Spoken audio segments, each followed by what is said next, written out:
అన్నా చెల్లెల మధ్య వార్ పీక్ స్టేజ్కు చేరింది. వారి మధ్య వివాదం కుటుంబంలో చీలికను తెచ్చింది. తమ కుటుంబంలో చీలికకు తన అన్న జగనే కారణమంటున్న షర్మిల వాదనలో నిజమెంత? కాంగ్రెస్ పార్టీయే తన కుటుంబంపై రాజకీయాలకు పాల్పడుతోంది అన్న వైసీపీ అధినేత మాటల్లో అర్థమేంటి? నాడు జగనన్న వదిలిన బాణం ఎటు నుంచి ఎటు వైపునకు వెళ్తుంది? What's story?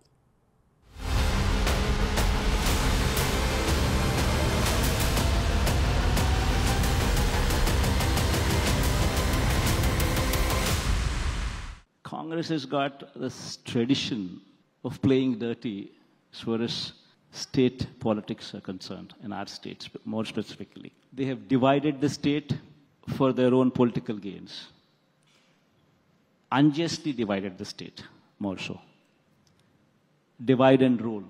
Be it the state, divide and rule, be it our family. Even when I had gone against the Congress party, they had pitted my own uncle. They had made him a minister, and they had forced him to contest against me when I had broken away from Congress party, when I had resigned from the Congress party in those days, and contested on our own party. The Congress always does this. They divide and rule. Unfortunately, now, once again, they've not learned their lessons.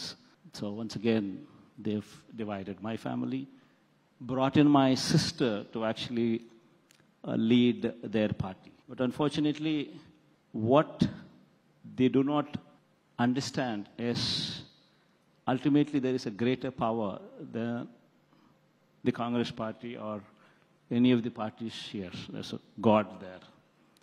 And ultimately, God would ensure that these people are taught a lesson properly. ముఖ్యమంత్రి అయిన రోజు నుంచి జగన్మోహన్ రెడ్డి గారు వేరే మనిషే మారిపోయాడు. అయినా సరే నాకు వ్యక్తిగతంగా అన్యాయం చేసినా కూడా పర్వాలేదు,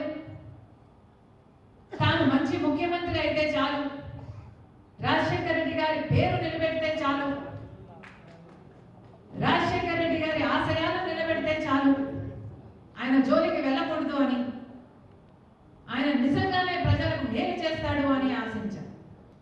కానీ ఇప్పటికీ దాదాపు 5 సంవత్సరాలు చూశాను. ఈ 5 సంవత్సరాలలో జగన్మోహన్ రెడ్డి గారు, ఆయన పార్టీ, గెలిచిన ఎమ్మెల్యే, గెలిచిన ఎంపీలు మొత్తం అందరూ బీజేపీకి పార్టీకి బానిసలుగా మారారు. విన్నారుగా, ఇది ఏపీలో రాజకీయాల్లో తీవ్ర చర్చగా మారిన అంశం. ఏపీసీసీ చీఫ్గా బాధ్యతలు చేపట్టిన రోజు నుంచి వైఎస్ షర్మిల దూకుడు పెంచారు. ఏపీలో కాంగ్రెసేతర పార్టీలపై విమర్శలు చేస్తూనే వైసీపీపై విరుచుకుపడుతున్నారు. పార్టీల మధ్య సాగాల్సిన డైలాగ్ వార్ కాస్త కుటుంబంలో చీలికల వివాదంగా మారింది. ఎంతవరకు అంటే స్వయానా అన్నయ్యను జగన్ రెడ్డి అనే స్థాయికి వీరి గొడవ చేరింది. గత ఎన్నికల్లో వైసీపీ తరపున ప్రచారం చేసి జగన్ విజయంలో కీలక పాత్ర పోషించారు షర్మిల. కానీ రోజులు మారాయి. తర్వాత కాలంలో కుటుంబంలో వచ్చిన విభేదాలు కావచ్చు, ఇతర అంశాలు కారణం కావచ్చు, జగన్ షర్మిల మధ్య మాటల యుద్ధం తారాస్థాయికి చేరింది. ఇద్దరూ సై అంటే సై అంటున్నారు. తగ్గేదేలే అన్నట్టు వాగ్బాణాలు సంధించుకుంటున్నారు. తన కుటుంబాన్ని కాంగ్రెస్ చీల్చిందని తిరుపతిలో సీఎం జగన్ చేసిన వ్యాఖ్యలకి కౌంటర్ ఇస్తూ ఎదురుదాడి చేశారు షర్మిల. కాంగ్రెస్ పార్టీ వల్లే తమ కుటుంబంలో చీలికొచ్చిందని, నాడు బాబాయ్ వివేక, నేడు చెల్లెలు షర్మిలని ఆ పార్టీ తనపై ఉసుగొల్పిందంటూ జగన్ చేసిన వ్యాఖ్యలు ఓ రకంగా తీవ్ర దుమారాన్నే రేపాయి.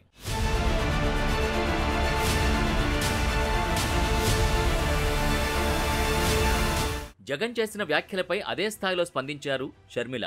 అసలు వైఎస్ఆర్ కుటుంబంలో చీలిక తెచ్చిందే జగన్ అంటూ సంచలన వ్యాఖ్యలు చేశారు. తన అన్న సీఎం కాకముందు ఒకలా ఉంటే సీఎం అయ్యాక మరోలా మారిపోయారని, వైఎస్ పేరు చెప్పుకుని ఎన్నికల్లో గెలిచిన జగన్ ఆ తర్వాత రాజశేఖర రెడ్డి తరహాలో పాలన చేయలేదని ఆరోపించారు. తప్పంతా జగన్ అన్నదే అంటూ ఆమె ఘాటు వ్యాఖ్యలు చేశారు. తమ కుటుంబంలో విభేదాలకు జగనన్నే కారణమని, అందుకు పైన దేవుడు, తన తల్లి విజయమ్మ సాక్ష్యమంటూ వివాదంలోకి తల్లిని కూడా లాగారని వాదనలు వినిపిస్తున్నాయి. వేదిక మీద ముఖ్యమంత్రిగా ఉన్న జగనన్న గారు చేసిన వ్యాఖ్య కాంగ్రెస్ పార్టీ ఆంధ్రప్రదేశ్ను చీల్చింది, నా కుటుంబాన్ని చీల్చింది, దేవుడే గుణపాఠం చెప్తాడు అని పెద్ద పెద్ద మాటలు మాట్లాడారు.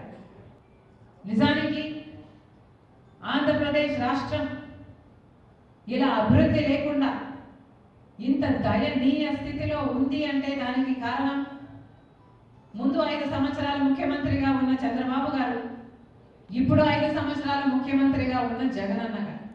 ఈరోజు రాజశేఖర రెడ్డి గారి కుటుంబం చీలింది అంటే అది చేతులారా చేసుకున్నది జగనన్న గారు.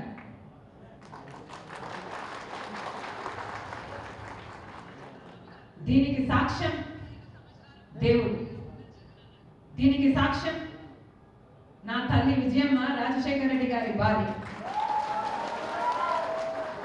దీనికి సాక్ష్యం నా యావత్ కుటుంబం. నిజానికి వైఎస్ఆర్సీపీ పార్టీలో ఉన్న నేతలంతా మాక్సిమం కాంగ్రెస్ పార్టీలోంచి వచ్చిన వారే అని చెప్పొచ్చు. ఆంధ్రప్రదేశ్ విభజన తీరుని జీర్ణించుకోలేని నేతలు ఆ పార్టీని వదిలి రాజశేఖర రెడ్డి కుమారుడు పెట్టిన పార్టీ అంటూ వైఎస్ఆర్సీపీలో చేరారు. ఇదే సూత్రాన్ని అమలు చేసేందుకు షర్మిల సన్నాహాలు చేస్తున్నట్టు తెలుస్తోంది. వైసీపీలో అసంతృప్త నేతల్ని టీడీపీ జనసేన వైపుకు వెళ్లకుండా తిరిగి కాంగ్రెస్లోకి తీసుకొచ్చేలా ఆమె పావులు కదుపుతున్నారు. ఈ మేరకు కొందరు కాంగ్రెస్ సీనియర్లతోనూ షర్మిల నేరుగానే భేటీ అవుతున్నారు. ఎలాగైనా ఏపీలో కాంగ్రెస్ పార్టీకి పునరుజ్జీవం తీసుకురావాలనే తపన ఓవైపు, గత ఎన్నికల్లో తనని పావుగా వాడుకున్న అన్నపై కక్ష సాధింపు మరోవైపు అంటూ రాజకీయ వర్గాలంటున్నాయి. అందుకేనేమో బాధ్యతలు స్వీకరించిన క్షణం నుంచి వరుస కార్యక్రమాల్లో షర్మిల దూసుకుపోతున్నారు.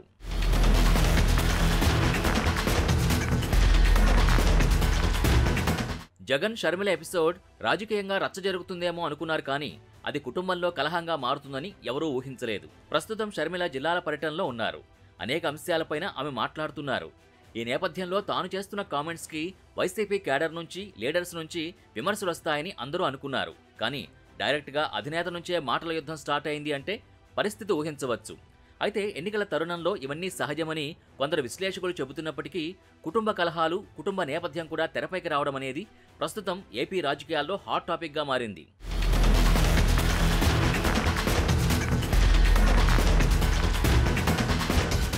ఓవైపు వైసీపీ అనుకూల సోషల్ మీడియా ఖాతాల నుంచి తీవ్రస్థాయిలో ట్రోల్ చేయడం ప్రారంభించారు. షర్మిల పేరుని రకరకాలుగా మారుస్తూ ట్రోల్ చేయడం ప్రారంభించారు. పీసీసీ చీఫ్పై రకరకాలుగా దూషిస్తూ ట్రోల్ చేయడం ప్రారంభించారు. గతంలో ఎన్నడూ లేని విధంగా ఆమె ఇంటి పేరుపై పెద్ద ఎత్తున రచ్చ చేస్తున్నారు. నిన్న మొన్నటి వరకు వైఎస్ షర్మిల పేరుపై రాని అభ్యంతరాలు ఒక్కరోజులోనే మారిపోవడం అందరినీ ఆశ్చర్యపోయేలా చేస్తున్నాయి.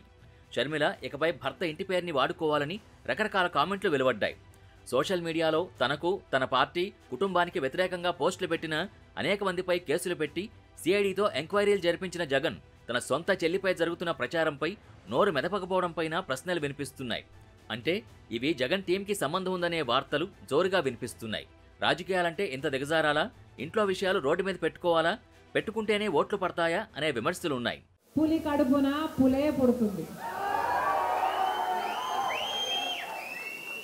నేను రాజశేఖర రెడ్డి రక్తం. ఎవరు కాదన్నా, ఎవరు అవునన్నా నేను రాజశేఖర రెడ్డి రక్తమే. ఎవరు కాదన్నా, ఎవరు అవునన్నా నేను వైఎస్ షర్మిలారెడ్డి. ఎన్నికల తరుణం దగ్గర పడుతున్న నేపథ్యంలో అన్నా చెల్లెళ్ల మధ్య జరుగుతున్న ఈ వివాదం ఎన్నికల వేళ మరింత రచ్చగా మారే అవకాశం లేకపోలేదు అనేది ప్రజల నుంచి వినిపిస్తున్న మాట. చూద్దాం. రాజకీయాల్లో శాశ్వత శత్రువులు, శాశ్వత మిత్రులు ఉండరనే నానుడి ప్రకారం ఏది ఏమైనా జరగవచ్చని రాజకీయ పండితులు వ్యాఖ్యానిస్తున్నారు.